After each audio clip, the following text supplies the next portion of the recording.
what I want to do is just give a quick overview of the timeline and a little bit of our reflection on the study, and then turn it over to Chandler and Frank to run us through the study. So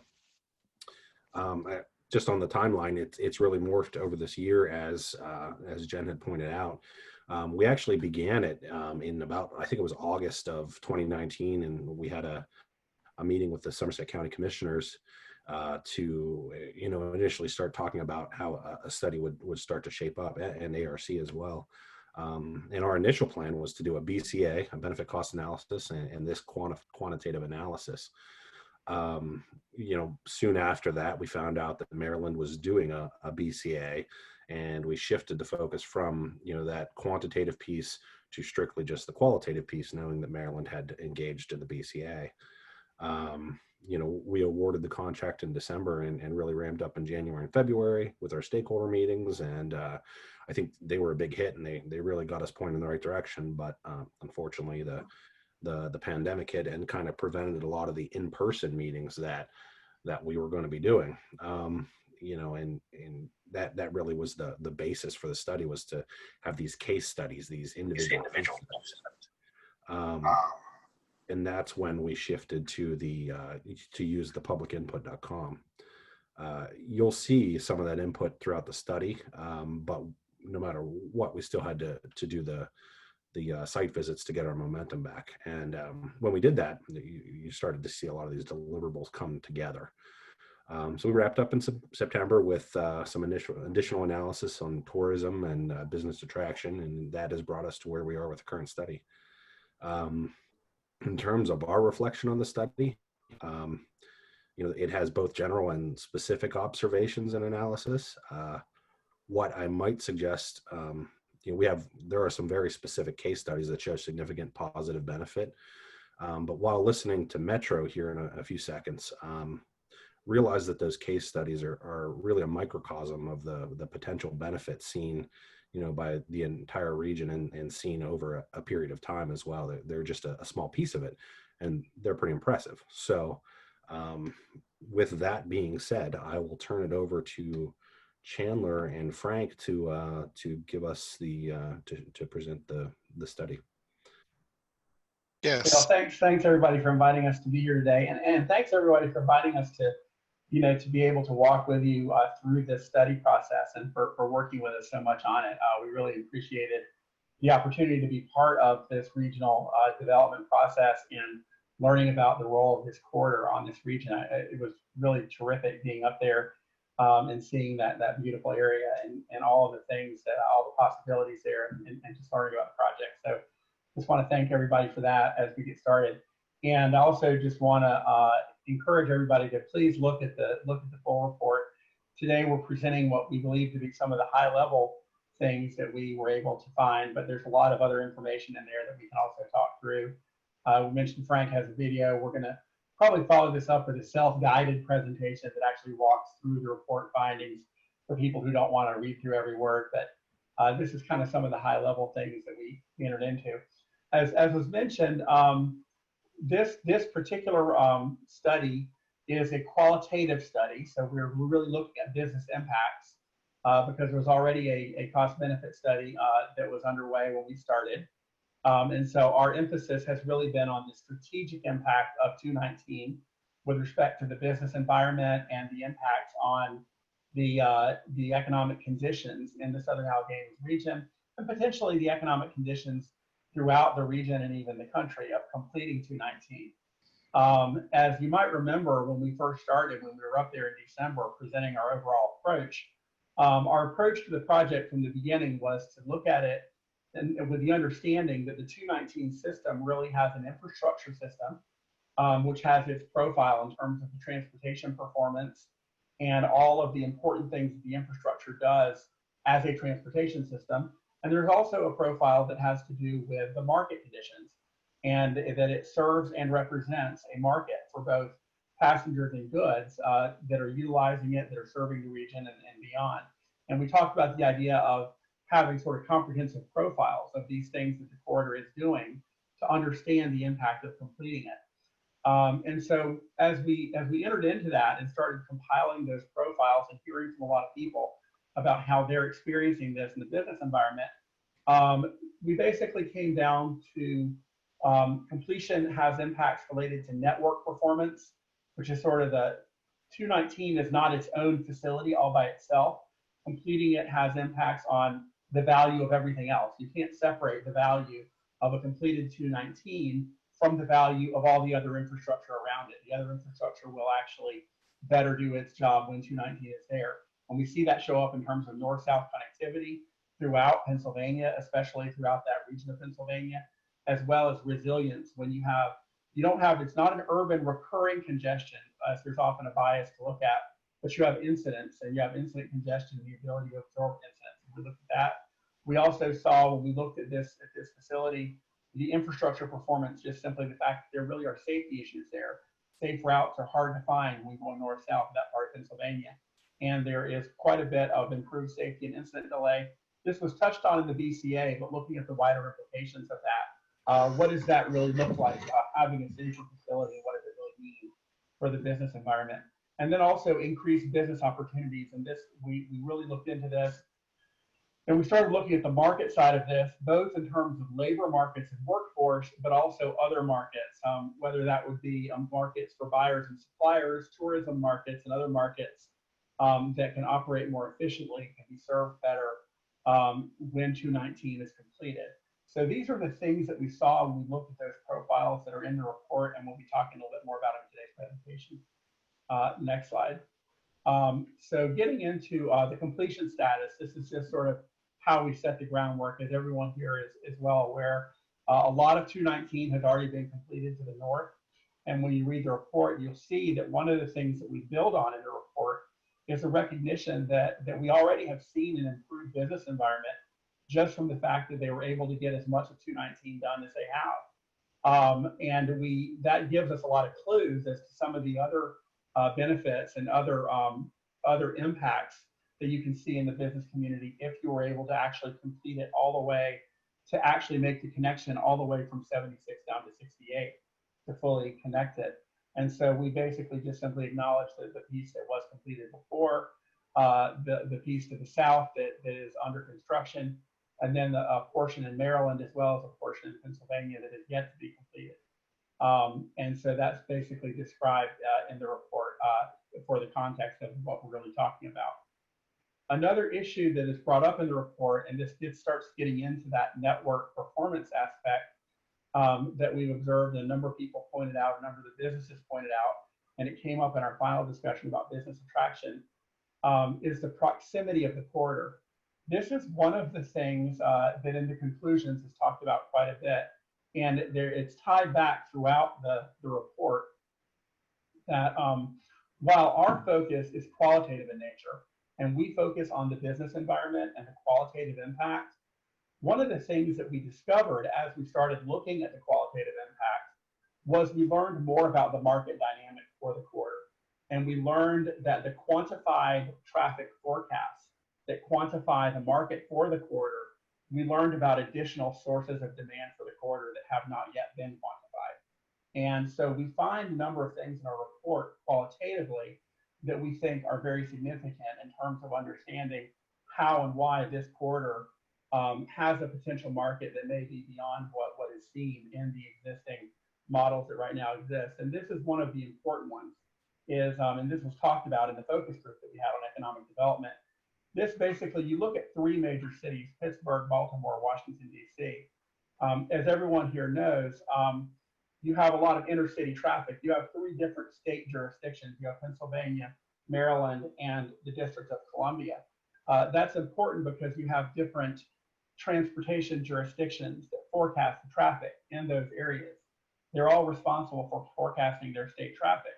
Well, when you look at 219, if all of a sudden you create, or not really a sudden, but you create that linkage between 76 and 68, even by completing what was already completed on 219, you start to realize that in some of this intercity traffic, whether it be for goods or for people, the opportunity to include these communities in the Southern Alleghenies and intercity tours it becomes possible to come through and include the Southern Alleghenies and coming through these places in ways that before the northern section was completed would have significantly added to the travel time between these major cities. And now you can come to some of the areas in the region without that additional travel time. When you actually complete the additional section, you're going to see the accessibility to be able to come and include the Southern Alleghenies on tours, whether it's business travel or goods movement between these cities in ways that they haven't been before. And this type of dynamic has not been quantified, and we don't currently have a modeling study, but there are a number of illustrative examples of things like that we have looked at, both with respect to tourist and business traffic, that we encourage further examination of. But we point out the proximity of the corridors. One of the things that was often mentioned by business stakeholders as well as other stakeholders in the region as being highly significant. So I point that out for the context of what we were looking at. So we get into the infrastructure, the actual infrastructure performance. The issue of incidents and incident delay is one that was addressed in the benefit cost study. We looked at it in a little bit further detail because we recognized, as we were talking to stakeholders in the region, that you have really not only a fairly significant crash incidence on the uncompleted section of 219, but you also see on some of the ancillary parallel facilities that you also have a significant amount of truck traffic, more truck traffic than you would expect to find on a facility with that type of design. And you have a significant performance of having crash incidents occurring not only on 219, but on 160 and the other routes that are basically diversion routes because of the lack of really a north-south connectivity there. And not only do you have crash incidents going on, but it's also very important to understand that when you look here at the regional map of South Central Pennsylvania, you start to see that lack of north-south routes and north-south capacity becomes an issue if you have inclement weather, or if you have construction, or you have anything that really interferes with the capacity of any of those very few north-south routes. Because when you look at this map, you'll see, you've got a lot of east-west interstate capacity through that part of Pennsylvania. But all of those north-south routes are relatively low capacity routes. They're relatively sparse. And if you look back over 5 years at what happens to speeds on those routes, you can see that basically the deeper colors, like the dark browns and the blacks and the reds, those are basically where you have the peak incident in 5 years, have the most severe slowdowns. So these are what we call screen lines.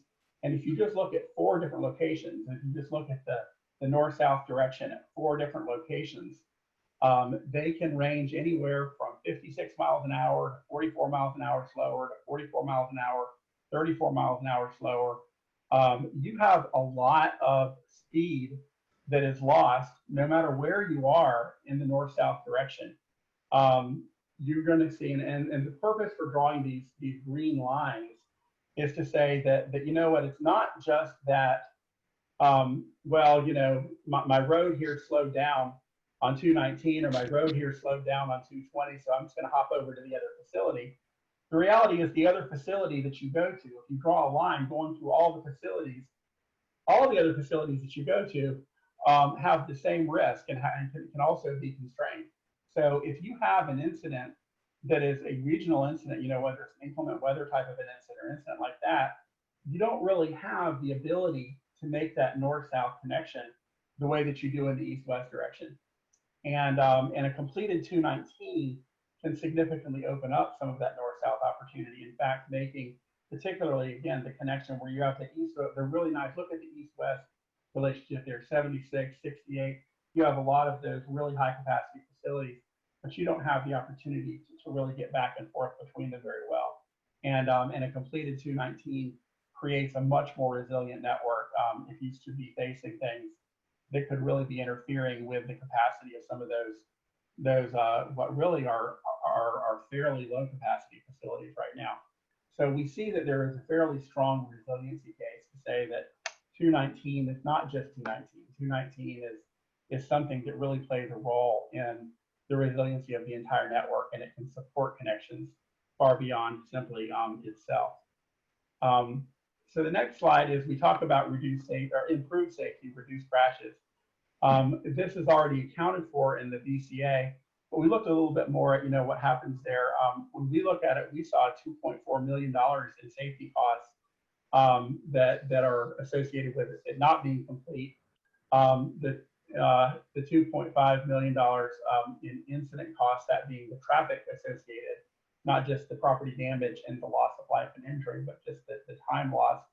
And you have 3 deaths in 5 years, 26 injuries. And we see that these things don't only, it's not just dollars that are hemorrhaging out of the economy, but it's also lost activities, and the business environment suffers. And I think on the next slide, we have an illustration of that. We have a picture of this church, and we're going around Pennsylvania. I think people probably on this call are familiar with this church that I believe they quit building it in that location again. I think they have built it back repeatedly after. And what's happening here is you're having truck traffic, which had been going onto 160 that could have potentially not been on 160 because you did not, it gets back to that resiliency issue, you did not have really a north-south truck route. And a completed 219 can solve a significant problem. Again, things that are happening throughout the region, you're not just talking about a design on one facility or the traffic carried on one facility, you're talking about a project of regional significance, and the things that happen throughout the region in very practical ways we've seen tied to this. And we have some statistics here that just simply quantify again. And these numbers, I think, are a little bit different than what's in the DCA, because again, throughout this study, we were able to identify things and unearth things that are beyond what had been quantified before, even though our main focus has not been quantifying. And what you see also, if you look at 219, you just have a very, very high percent trucks. That 17% trucks, you don't expect to see that percent trucks on such a low capacity facility. 219 is carrying trucks, and it plays that role. And there is a lot of value associated with recognizing that role and recognizing its importance in moving those goods safely. So next slide. As we got beyond the infrastructure and the network, transportation performance and how that affects the transportation economy, we also looked a lot at the labor and goods economy. And really, and this is not to say that supply chains and value chains are not important, they certainly are.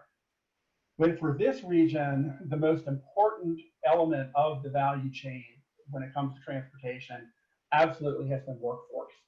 That the workforce has been the thing that throughout the business community in the strategic and qualitative sense that everyone has talked about. And what we have seen here, the graphic that we see here is essentially illustrating simply if you look at the segment of 219 from the north and the south, you take those 2 points, imagine yourself driving from the beginning part of the segment of 219 that we're talking about improving. How much further could you drive in 15 minutes? How much, and that's the dark blue. How much far can you drive now is the light blue, how much further? And then in 30 minutes, how far can you drive now is the light orange, the darker orange is how much further could you drive? And then the green is 45 minutes. And then if you started at the northern part of the project, how much further could you get to the south and in the other directions? And what we find is that essentially you get a significant area in those dark shaded areas, places that are reachable to one another.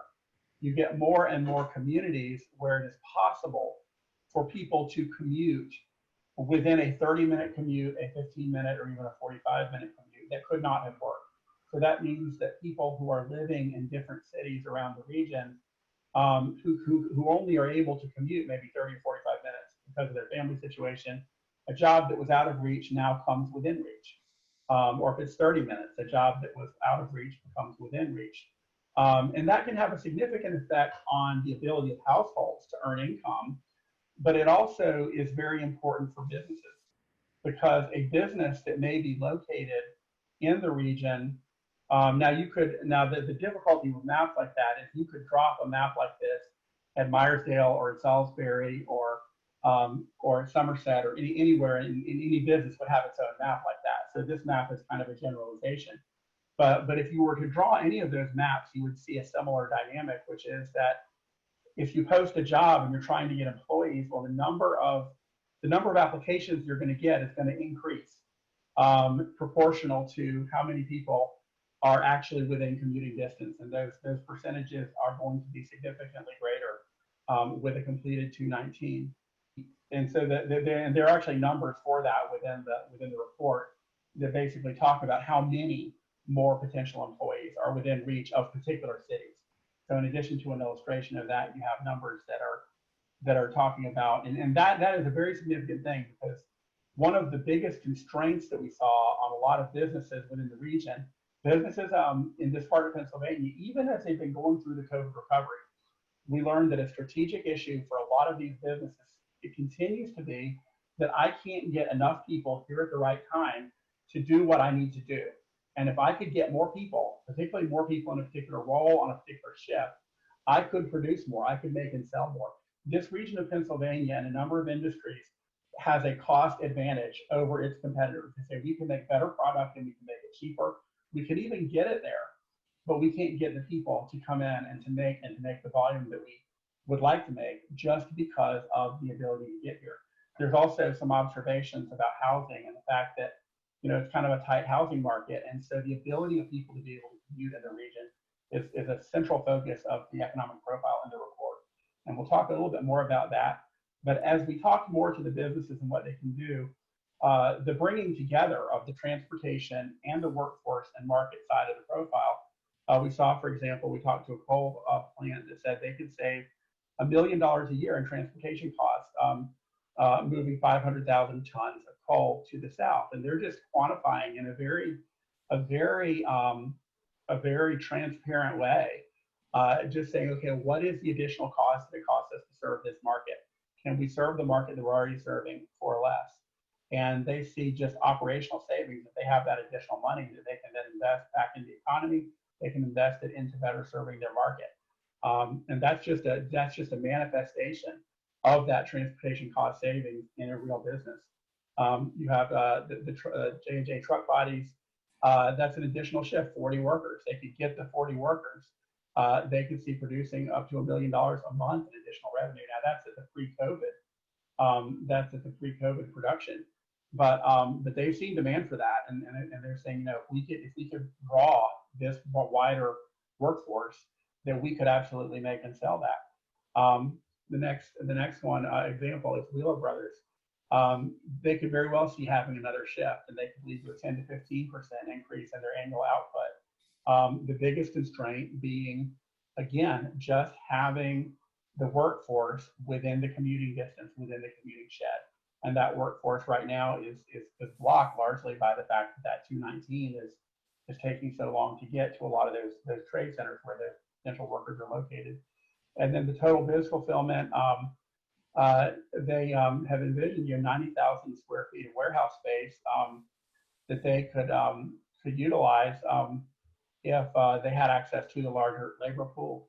The consistent story with all of these businesses is either that they are going to be saving money and they're going to be able to invest more in their business and in the economy.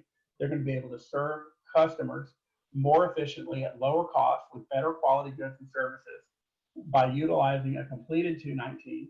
But overarchingly, overwhelmingly, it is just about getting the right workers to the right jobs and being able to get them in the commuting distance.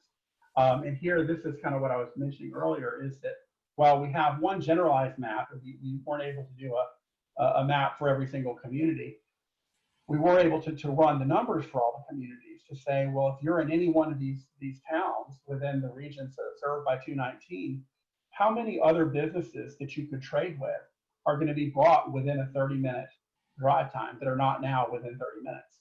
How many potential employees are brought within a 30-minute drive time or 30-minute commute that are not currently within that 30-minute commute? And how many professional, if you're living in one of those communities, how many professional and technical services jobs that you could occupy, that you could take, are now brought within 30 minutes of your home that were not there? And what you see are, you add all that up, you see a lot of opportunities for businesses, for people that are almost within reach. That 219 makes a difference. And it seems like a small thing. If you look at a fairly small corridor, you look at what seem like fairly small communities. But if you add it up and you look at all these businesses, what you start to see is a business environment that is facing a very particular constraint. And if you continue to go on to the next, what you start to see, one other thing that with tourism and business attraction, this was we had a really nice focus group on this recently that I know some of y'all participated in. And when we talk about tourism and business attraction, there are a number of things that we talk about there that are very important when we talk about the business environment with 219. One of those has to do with enhanced access. And that just simply is going back to the Pennsylvania, Maryland, or the Philadelphia, Pittsburgh, Philadelphia, DC, Baltimore, all of those markets. Resort traffic comes from all of those markets. The very fact that the part of 219 that was already completed gives us a little bit of a sensitivity test to say that, when you bring those markets even about 25, 30 minutes within greater reach of those markets, you see a significant increase in demand. And you have seen some of that increase in access to the markets, making those places more competitive. But then when you actually look at the southern part of 219, and you actually get the access to 68, that significantly can make these resort destinations down places like Seven Springs and places like that more accessible and yet more attractive, especially to this point east. And also there's improved routing, even for the traffic that is currently accessing the resorts. The idea that they would actually use the 219 when they're currently using a much more circuitous route, simply because right now you actually taking a longer mileage route can still be faster, but you can get a more direct route. And the likelihood is that 219 will have a market of seasonal and resort traffic. Again, that is not quantified in models that we have right now, because models don't have resort traffic as a purpose right now. And then also there's a larger market. The idea is that that market continues to grow. The tourism market in the region is growing. We saw a number of instances where this past summer, some of the tourist areas in the region have had up to a 20% increase of prior years, because in the post-COVID economy, we're seeing a lot more interest in travel to destinations that are in places like this region of Pennsylvania, where there's not as much density and there's a better ability to distance and to recreate in ways that are understood to be safer. And accommodating that larger market is something that a facility like 219 that gives you that access to those bigger cities for people coming out of town creates an opportunity. There's also a really interesting case example in the report about agribusiness growth, in particular the kale industry, as just one example. When you create the 219 access to 68 and to the interstate system from this region of Pennsylvania, you create a same-day delivery opportunity that can take you as far away as the Carolinas, that can take you quite a ways in terms of trading with other agribusiness partners. And in fact, there is an agribusiness firm actually operating in the region that says, I want same-day access to South Carolina, and 219 actually does make a difference. And I don't just say that because I drove up here from North Carolina when I went up and was barely able to do it same day. I almost ran out of gas actually trying to wind around on 219. But these types of tourism and business attraction opportunities are also very important when we understand how 219 relates to the business environment. And so as we wrap all of that up into an overall business profile, and this is not something that is in this presentation per se, but it is something that is stated in the conclusion of the report.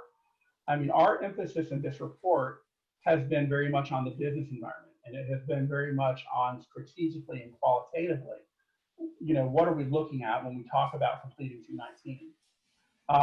But I just want to emphasize very strongly in the whole discussion about workforce and the whole discussion about tourism, that when traffic has been forecast for 219 in the past, when people have looked at 219 and said, oh, it's a couple thousand average annual daily traffic, there's not an assumption that commuting patterns are going to change.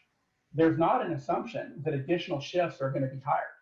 There's not an assumption that more people are going to start coming in during certain seasons from other states and other cities. And all of those sources of market for this corridor, all of those sources of economic activity associated with this corridor are documented in the study that we have just completed and are quite well documented in quite a bit of detail. And so one of the things that we really encourage in looking at and moving forward with this study and its findings is to think about the market for the corridor and to think about its implications through this qualitative study, but also understanding that we have learned a lot of things beyond just pretty pictures and beyond just qualitative stories, but we have actually also discovered a lot of market dynamics that I think will be important to understand in future discussions about the corridor, and that hopefully will be helpful in decision making as far as looking at what its role is in the future of the region. And so I think that sort of concludes this high level presentation of what we have. And again, there is a 2-minute video that we have that we can share, but it basically restates this. We can make that available for people to view afterwards as well if you'd like.